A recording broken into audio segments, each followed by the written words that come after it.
Greetings, and welcome to the Nordstrom second quarter earnings conference call. At this time, all participants are in a listen-only mode. We will begin with prepared remarks, followed by a question-and-answer session. If you would like to ask a question, please press star 1 on your telephone keypad. If anyone should require operator assistance during the conference, please press star 0 on your telephone keypad. As a reminder, this conference is being recorded. At this time, I'll turn the call over to Trina Sherman, Senior Director of Investor Relations for Nordstrom. You may begin.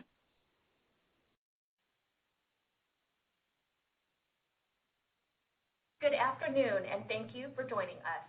Today's earnings call will last 45 minutes and will include approximately 30 minutes for your questions.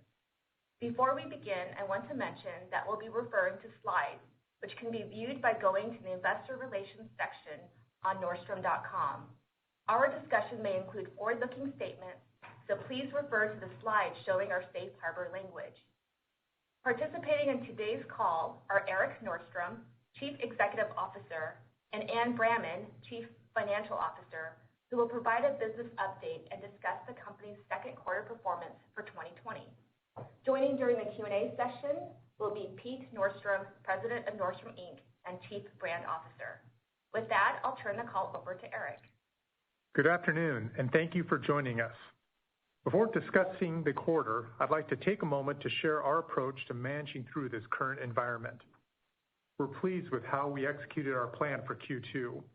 At the onset of the pandemic, our primary objective was protecting and enhancing liquidity.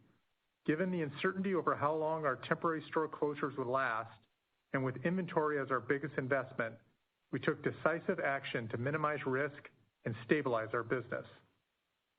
In the first quarter, we significantly reduced inventory levels by more than 25%, allowing us to mitigate markdowns and bring in newness for customers. As the pace of change in customer behavior continues to accelerate, we also took proactive steps to execute our strategic plans with greater speed. This included restructuring our organization and permanently closing 16 full-line stores, which contributed to overhead cost reductions of nearly 20% in the second quarter. From a top-line perspective, we achieved our expectations and identified opportunities to drive further improvement. Our streamlined operations and inventory position gave us flexibility to bring in new and relevant product. While inventories were constrained and we left some demand unmet, our decision to be prudent with our inventory plans helped deliver better than expected merchandise margin, earnings, and operating cash flow. We exited the quarter in an advantageous position, with inventories clean and with open to buy to capture customer demand. We increased receipts in July as we geared up for our anniversary sale that began on August 4th. This is our largest event, offering new arrivals at limited time savings. We're in the final week of the event, and results are in line with our expectations, reflecting a notable sequential improvement in full price sales trends. In off-price, traffic remains consistent, and we're starting to see steady improvement in conversion and sales as we begin to flow in inventory receipts. In our digital businesses, traffic grew by double digits year over year and sequentially improved from Q1, indicating signs of increasing customer demand. As we experienced last quarter, we had more than 50% growth in new Nordstrom customers through our digital platforms. We also increased customer engagement of contactless services such as curbside pickup and returns, which represented 1/4 of order pickup volume. In total, order pickup is approaching 15% of Nordstrom.com sales. With our financial position strengthened, we're now pivoting to prioritize market share gains and profitable sales growth. This includes building on our heritage of service to accelerate growth initiatives. We made foundational investments in our market strategy, our Nordstrom Rack brand offering, and digital capabilities to scale our business. As we look ahead, our team is unified in executing our market strategy to deepen customer engagement with a focus on offering a seamless and personal experience however they choose to shop with us. In 5 of our top markets, we're providing customers with greater merchandise selection and faster delivery while increasing engagement through services. We're on track with our plans this year to scale our strategy to 10 total markets that account for over half of our business. To summarize the quarter, we executed on our operating plan, delivering earnings and cash flow well ahead of our expectations. Through our inventory and expense discipline, we improved merchandise margins and achieved greater operational efficiencies on a lower cost structure. Ending the quarter with $1.3 billion in liquidity, we generated more than $185 million in operating cash flow, realigned inventory levels, and reduced overhead expenses by nearly 20%.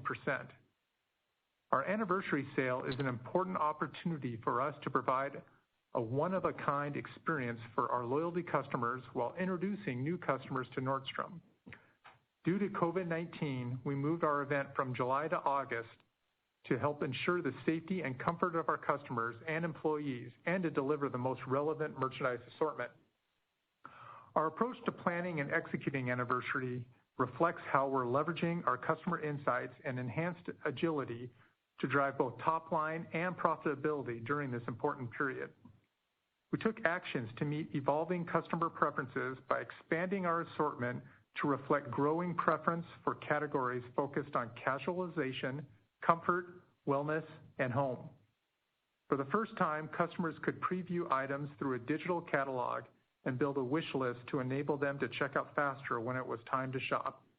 Our customers created nearly 20 million wish lists, which was not only a great way for them to engage early, but also allowed us to adjust in real time to high demand items.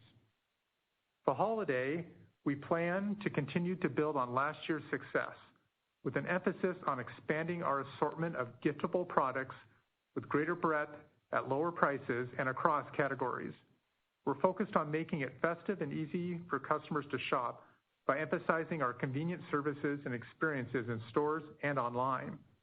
Using an approach similar to what has been successful in anniversary, we will continue to leverage data to inform our assortment and categories that are resonating with our customers.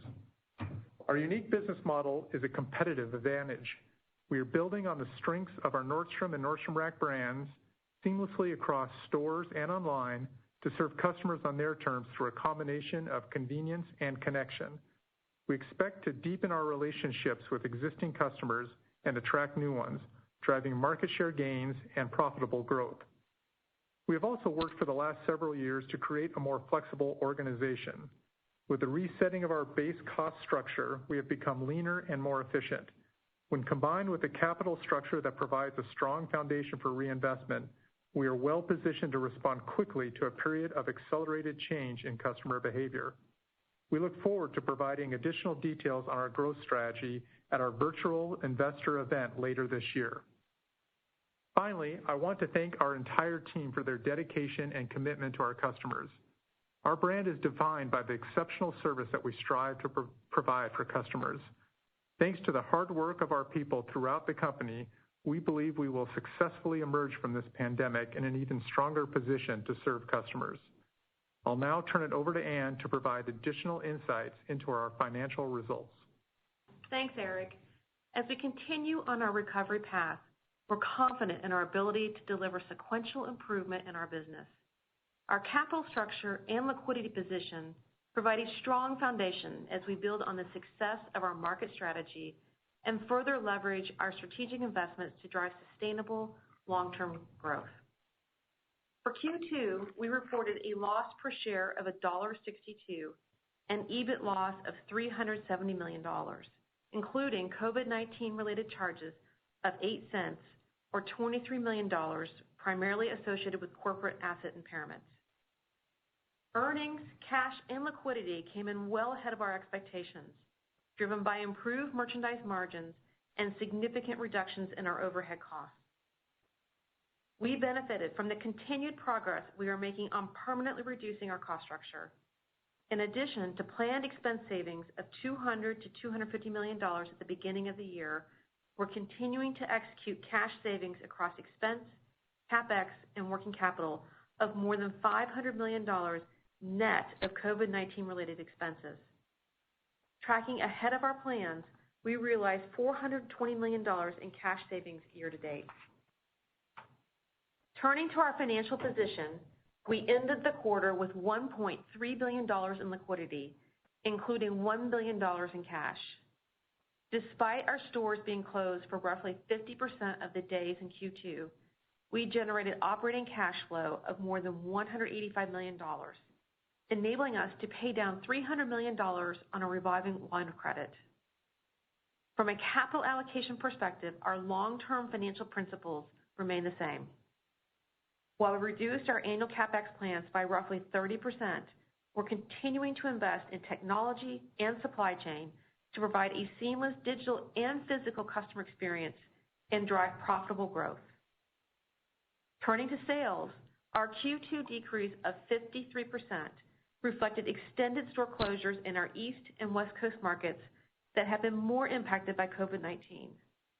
Our results also included a timing shift of approximately 10 percentage points from moving the entire anniversary event from Q2 into Q3. Overall, sales were in line with expectations. Full price sales decreased 58%, or in the mid-40s range when excluding the anniversary shift. Off-price sales decreased 43%. Across both businesses, top-performing categories included home, kidswear, accessories, beauty, and active. Our initial store reopening trends improved from May into June and were slightly above our expectations. In addition, we had fewer merchandise returns than we expected, which benefited sales and merchandise margins. From a store traffic perspective, while we saw deceleration in July with a surge in COVID-19 cases in several of our larger markets, overall traffic trends have stabilized and improved. Our digital sales decrease of 5% was impacted by the anniversary shift. Excluding this shift, digital sales grew approximately 20%, reflecting a benefit from lower merchandise returns. Conversion and demand trends were suppressed as a result of the constraints on inventory flow that Erik mentioned. Moving to gross profit, our rate was 21%, down from 35% last year due to planned markdowns and deleverage on lower sales volume. Merchandise margin trends exceeded our expectations and improved relative to the first quarter.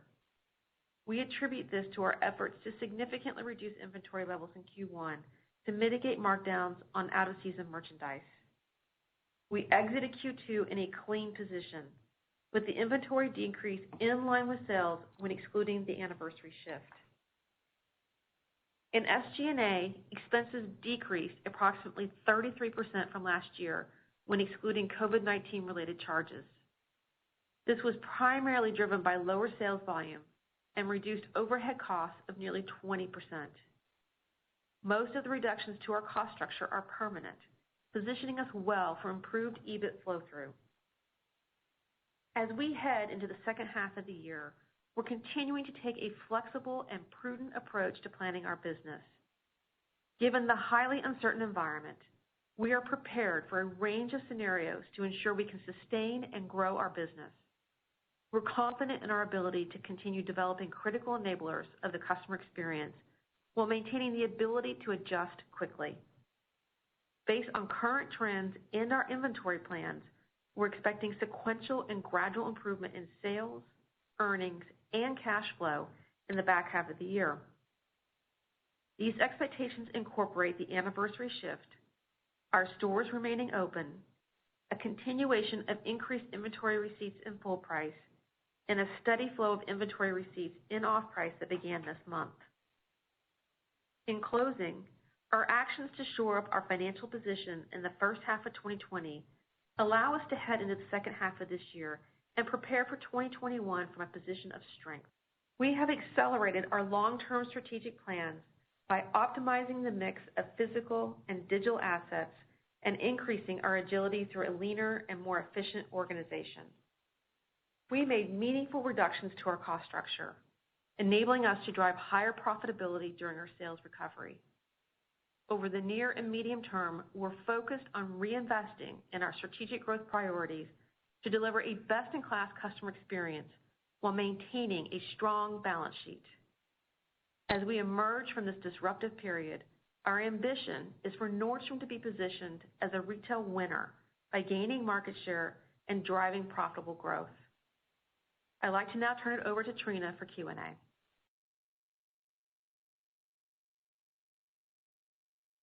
Thank you. If you would like to ask a question, please press star 1 on your telephone keypad. A confirmation tone will indicate your line is in the question queue. You may press star 2 if you would like to remove your question from the queue.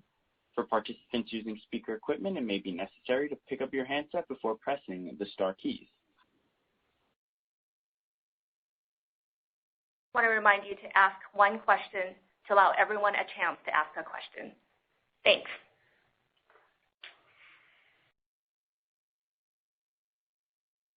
Your first question comes from the line of Omar Saad with Evercore ISI. Please proceed with your question. Thanks for taking my question. Good afternoon. I know you guys are one of the most digitally sophisticated retailers out there. Plus 20 e-com digital growth, excluding the anniversary sale shift, is impressive. Do you think that the growth in that business is being constrained more by the inventory and logistics constraints you were talking about, or is it more the lower exposure you guys have in the merchandising to home and athletic and active, which seems to be the kind of the hottest categories that are out there right now? And are there plans to kind of shift the merchandising accordingly, or do you think there's going to be a rebound in fashion and kind of your core areas of strength? Thanks. Hi, Omar. Thank you for the question. So, Erik, why don't you take the first piece on the digital components and what we saw, and then Pete, maybe you can talk a little bit about how we're thinking about the assortment. Hey, Omar. Certainly the inventory subjects cut across stores and online. Those subjects include flow, but they also include, I think, to your point, of how we're invested by categories. There's no doubt that the pandemic significantly shifted demand by categories. And one of the aspects that we really feel great about in our performance over the last quarter is not just the overall inventory dollar reduction, but where those dollars are invested. Anniversary sale reflects a significant adjustment in where we placed our inventory dollars to get into those categories that are hotter. And it's certainly there's categories like grocery and home that has been successful for retailers in this last quarter. But within what we sell, we have a home business that's growing nicely. There are plenty of categories that we've been able to adjust our investment, and we're seeing great signals from customers and can adjust into that. So there is some effect of inventory in our digital businesses, certainly, and as flow improves, and it is improving the last couple of weeks, it gives us confidence going forward. That coupled with the investments we've made in digital, not only in our site, but also the digital connections to our physical assets. Yeah, I'll give a little color on just what's happening relative to the product. And, we've been on the path for a while about the casualization generally of America, what's happening with our customers. So it's not surprising that we find that to be an amplified situation right now. So, we've pivoted to have more of a casual offer. And I think the good news for us is, we have quite a bit of breadth to our product offering in the first place, and it allows us a lot of flexibility. And the fact that, we're leaning into this digital first, we're getting a lot of very clear signals about what's relevant and meaningful to our customers in this moment. So to Erik's point, we were able to make some adjustments even at a really late date with our anniversary offering. And again, you talk about clear signals. I mean, we're seeing it, and we're having some outsized performance in things like active and home and what have you. And it gives us a lot of confidence on what's going to happen here going in the second half of the year, because we are in such a clean inventory position. It gives us that flexibility and the opportunity to respond in a way that's customer first. Thank you. Best wishes. Your next question comes from the line of Ed Yruma with KeyBanc Capital Markets. Please proceed with your question. Hey, good evening. Thanks for taking the question. I guess on rack, given that there seems to be excess inventory really across the industry, can you kind of help us understand, what buys have looked like if you've been able to be opportunistic? And just one quick housekeeping question. The return reserve liability, was that a reversal in the second quarter? And I guess are there any implications for the third quarter? Thank you. Yeah, so Erik, why don't you take the rack question and I'll do the sales return reserve. Sure. So, we really look at our total business as being connected and synergistic. So we have this robust off-price business that has both stores and an online component, but it's not a standalone business. The roots of our rack business is in more efficiently clearing out inventory from our full-price business, allowing us to flow in new merchandise. So this was certainly a time for us to leverage that capability, that asset, to look at our inventory health overall across our company. And our rack team played a huge part in getting us into the clean inventory position that we enjoy being in right now. As far as access to product, it's been a little spotty.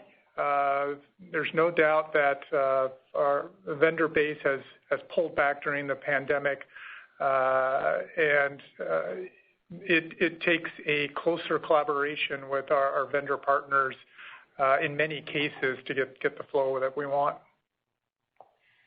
Yeah, so on the return reserve, as you know, we go through a process every quarter, and we look at what digital sales we have, and we use data and analytics to have a predictive model of what gets returned, and that's what we record in the net sales item.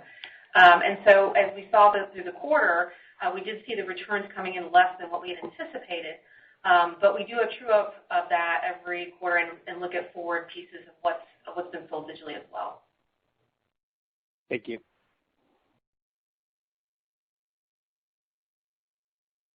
Next is Oliver Chen with Cowen. Please proceed with your question.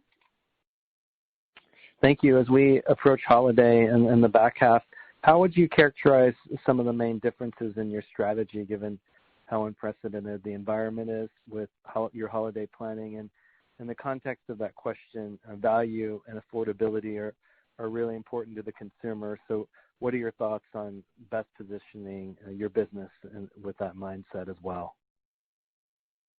So, Pete, why don't you take that and talk about how we're thinking about the holiday offering? Yeah, I think what's really encouraging for us relative to holiday is a continuation of a plan that we executed on and learned from last year, and that was to be more relevant in gift-giving categories. And that only has to do with exactly what we're selling, but it's also the price points as well.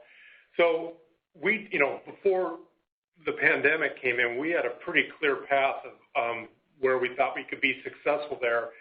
And I think, particularly in this moment when there's more sales being done digitally, we have the opportunity to expand our offer because you're not limited by floor space and things like that on the floor. So I think it actually lends itself well to being opportunistic around the holiday time around gift giving. So that's going to happen. And then again, the whole idea about relevant products for customers, just along the themes of casualization and active and wellness and what have you, and the clear signals that we're getting,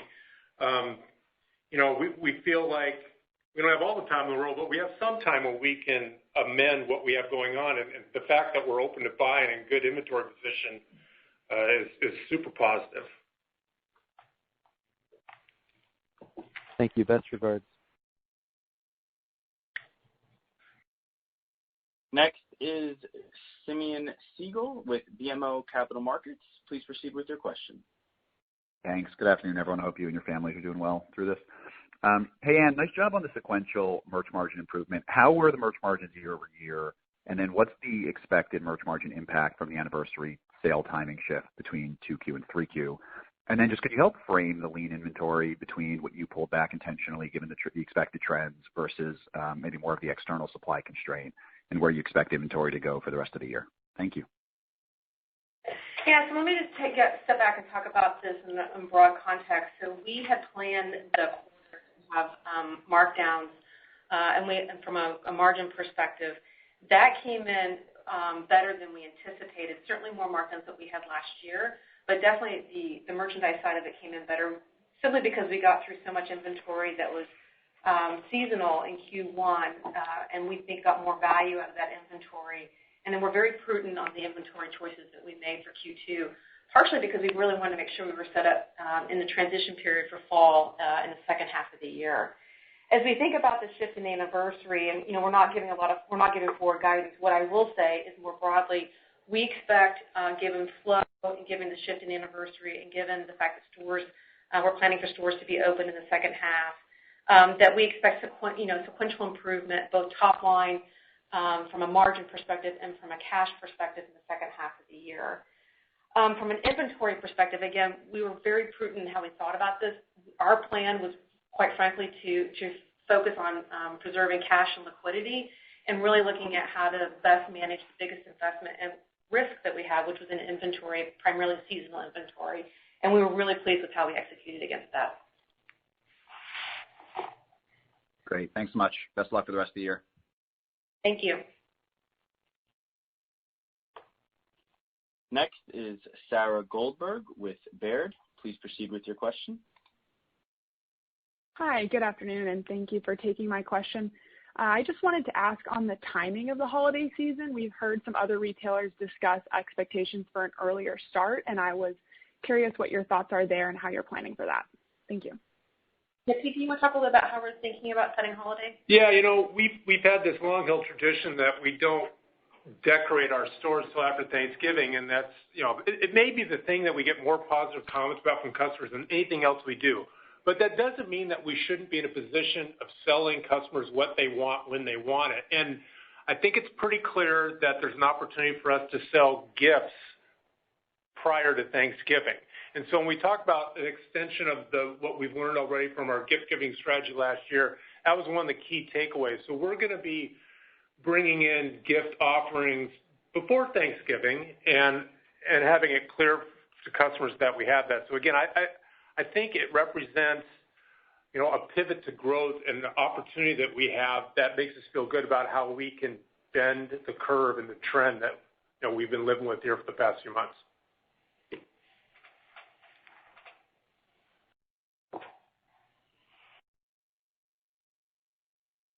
Next is Paul Trussell with Deutsche Bank. Please proceed with your question. Yes, hi, and good afternoon. Wanted to just maybe better understand how you kind of planned the anniversary sale on a year-over-year basis, and maybe just talk in a bit more detail on the learnings and what you've seen so far.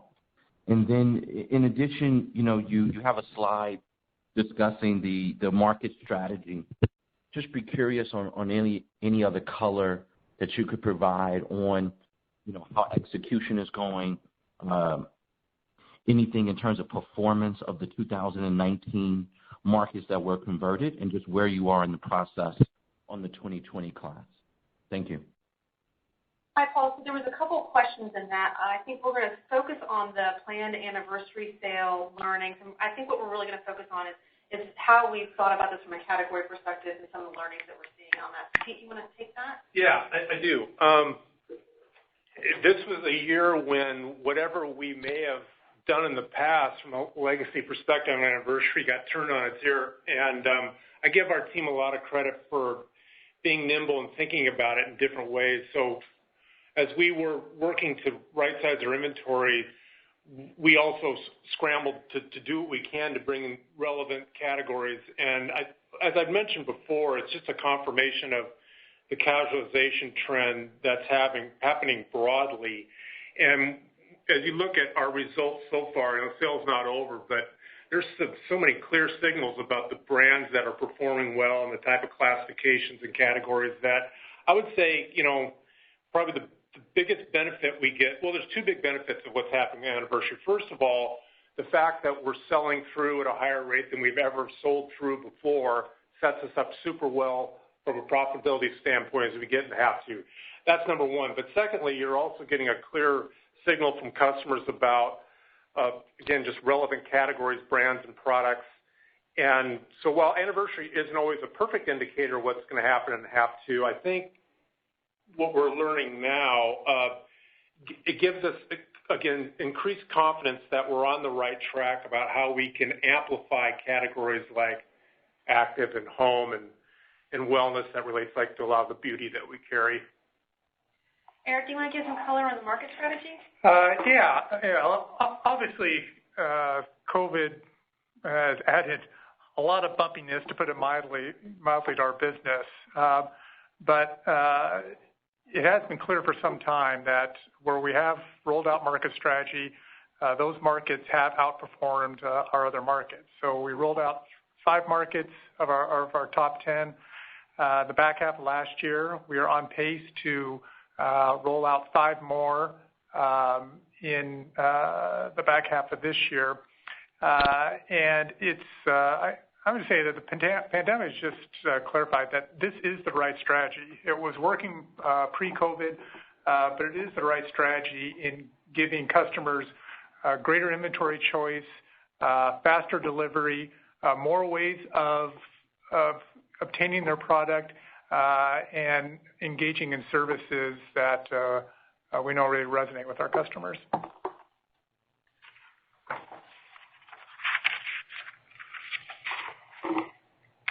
Next is Dana Telsey with Telsey Advisory Group. Please proceed with your question. Good afternoon, everyone, and hope everyone's safe and healthy.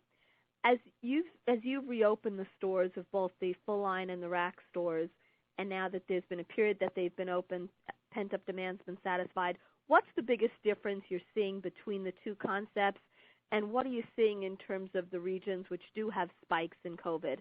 And just lastly, with the store closures that are going on, are you seeing the transfer of sales like you had expected? Thank you. So, Erik, do you want to talk a little bit about what we're seeing in the period for full line and rack? It's our stores didn't open up all at once. It was a very localized decision, and we did have a few close again for a small amount of time, but almost all of our stores are open now. There's some difference when there's been COVID outbreak spikes by market, but overall the traffic trends in both rack and full line have been very consistent, and seeing slightly better traffic trends in rack than full line stores, but not significantly so. And the transfer of sales from any stores that are closing, how's that going along?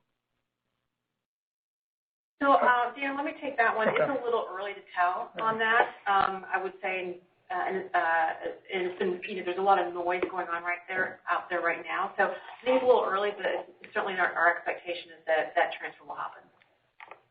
Thank you. Next is Matthew Boss with J.P. Morgan. Please proceed with your question. Great, thanks. Maybe on the cadence of reopened sales performance at full price, could you just elaborate a little on the magnitude of the July moderation that I think you mentioned? I think on our math, reopened stores roughly negative 40-some%.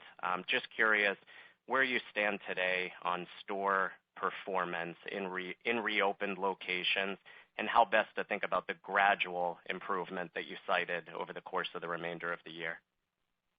Yeah, Matt, so let me take a stab at that, and then if others want to chime in, they can. So in general, we did see a moderation in traffic in July in our stores, especially in those markets that had some spikes in COVID.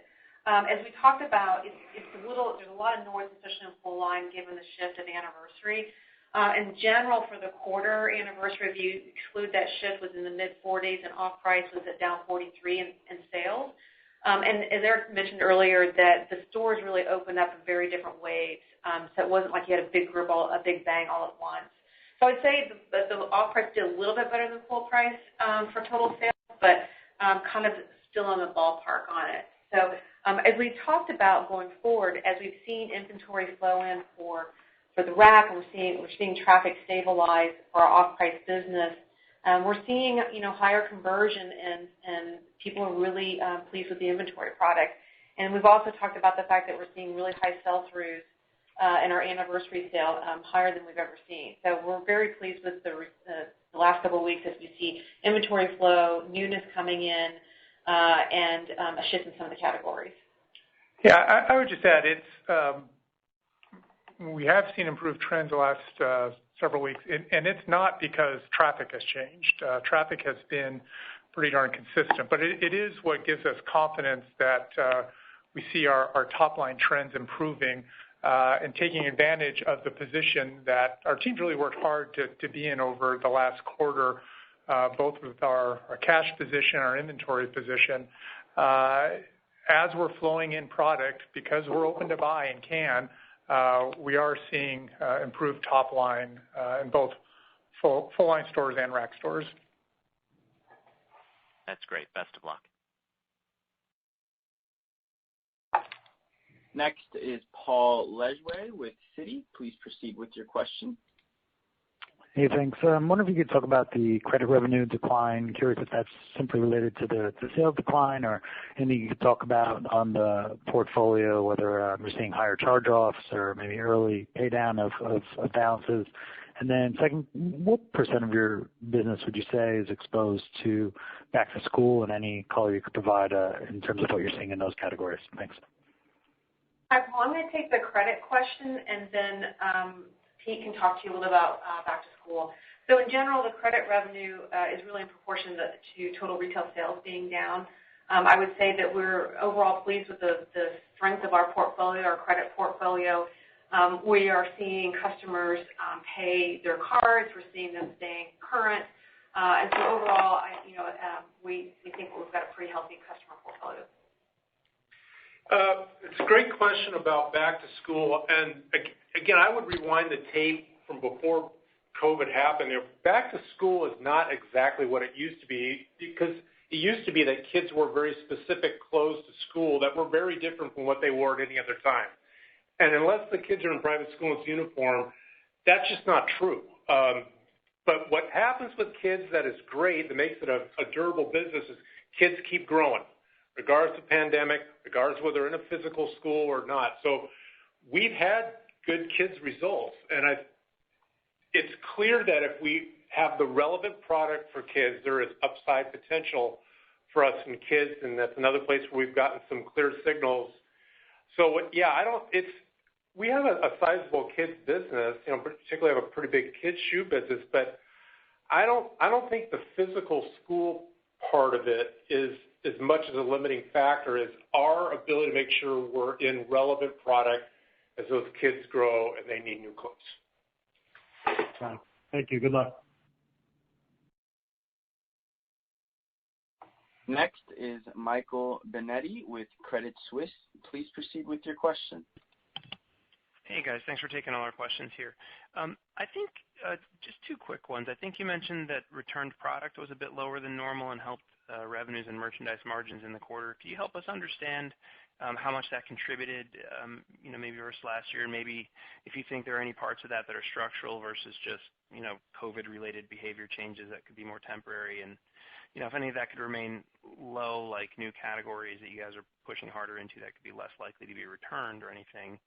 And then I wanted to ask you about I guess on the digital business, when you think of the KPIs that some of the digital-only businesses report, like order growth rates, average order values, unit per transactions, when you look through the lens of those metrics, how would you help us understand the 5% reported digital decline versus the 50% new customer growth rates? What are some of the biggest differences in the profile of the new customers versus your loyal customers that to help us think about how that new customer, I guess, grows up with you? Yeah, so I'm going to take a quick stab at the return question you had, and then I think what Erik can do is just talk in general about how we think about our digital business and what we're seeing on the new customer acquisition side. So in the return product, we're not seeing the inventory come back. It did help sales. It helped margin. It actually hurt inventory because we had anticipated that inventory was going to come in. We would take the markdown on it, but we would have more you would sell it again in that process. So the good news is it was better from a sales perspective. The offset to that was that we didn't have as much inventory coming back in as we thought we would. From a category perspective, that is the other piece that we are seeing is that with different price points and in certain categories like active, it tends to be categories that customers return less. And so it's early days as we read through those return metrics and that data, but that is something that we are keenly watching. So Eric, do you want to talk a little bit about how we think about the digital business? Yeah, I mean, there's no doubt the funnel is different than pre-COVID. There's clearly a lot of customers shopping online who didn't do much online shopping pre-COVID. There's also a big difference in categories and a big difference in price. So the result of that, our units per transaction are up, our average unit price is down, and some of that is a reflection of, I think, clearing out of inventory. Some of it is a shift in categories that we think will last a little longer than just Q2. But the encouraging thing for us is the engagement. If we can get new customers in, engage with them, really regardless of what their transaction is, we feel really good that we can continue that engagement, be it online or in stores, or increasingly services like buy online, pick up in store, or our quickly growing curbside services. Thanks a lot. Next is Chuck Grom with Gordon Haskett. Please proceed with your question. Hi, thanks. Good afternoon. Just the inventory levels are in great shape here, down 24%. Just wondering if you guys could just hold our hands on the gross margin line, think about the puts and takes, particularly the shift to the anniversary, and also the fourth quarter with the holiday. Thanks. Hi, Chuck. So thanks for the observation on the inventory. We feel really good about where we finished the quarter as we continue to bring newness in for anniversary sale and for our off-price business. From a gross margin perspective in Q2, it was, a lot of it was related to, about half of it was related to sales deleverage versus last year, and the other half was related to markdowns.